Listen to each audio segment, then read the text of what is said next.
Mecca changed their gender policies because of me. Part the. Ooh, Frenchie. And we're finally going to give the IMAX shim. And we're finally going to give the IMAX.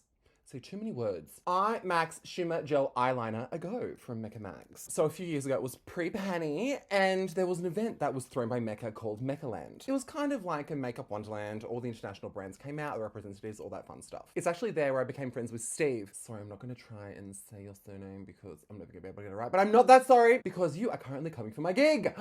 Who was the international artistry rep for Urban Decay. And Charlie Riddle, who you would have seen around. He does a ton of celebrities' makeup. He is the global ambassador for Stila. Fellow Australian, but lives in the States. Lovely, lovely boy. And what is this?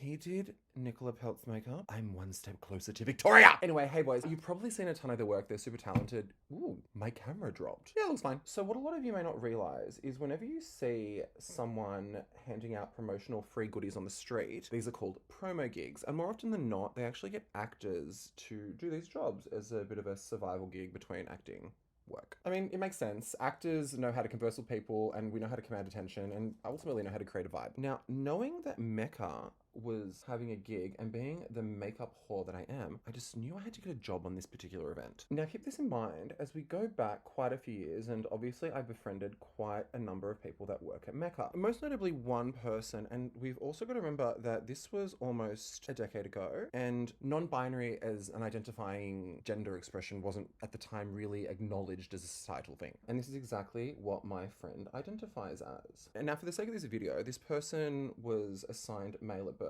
And back in the day, at Mecca, there was a very, very strict rule that men were not allowed to wear cosmetics, even if the makeup that one was wearing was natural. Now, this friend of mine had very, very bad acne scarring that they would disguise with a near undetectable layer of foundation just to even out the skin. And, you know, working in cosmetics, people just want to be pretty. And due to being male, was forced to remove this very, very light base before each shift. And given the level of scarring and self-consciousness, this was a really, really traumatic experience for said worker, leaving them feeling incredibly insecure and self-conscious. I mean, anyone that has insecurities know it's pretty much all you can focus on, and especially when you're working in an industry that is focusing on your quote-unquote beauty. We had many exhaustive conversations about it, and about the lack of support or understanding that was offered to Mecca and their staff at that time. Now, it's important to note that I was hired through an events company and not Mecca, so this means I was unaware of Mecca's gender policies around wearing cosmetics, which excluded much of their clientele and their staff. And don't even get me started on their ridiculous tattoo policy. If you know makeup, you know that most artists are just covered in tattoos. So I rock up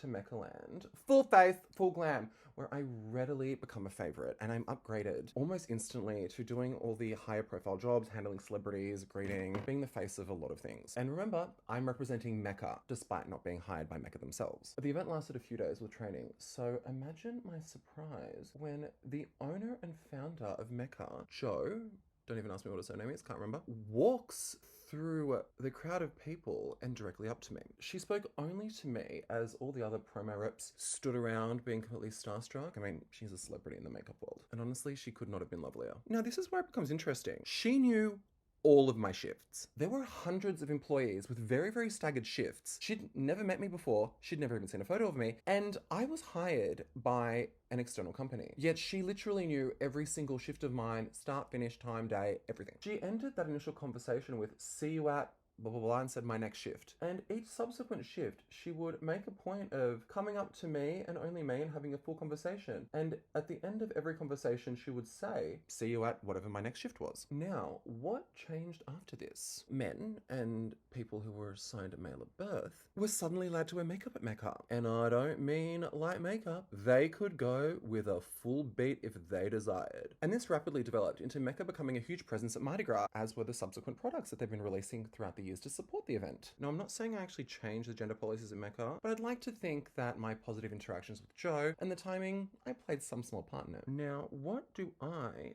think of these products? It really is no surprise that I love them, and gel-based liners have really become my go-to for a quick and easy eye. Even though today I'm tapping a play, I just wanted to see if I could put all the colors on at once and create a look.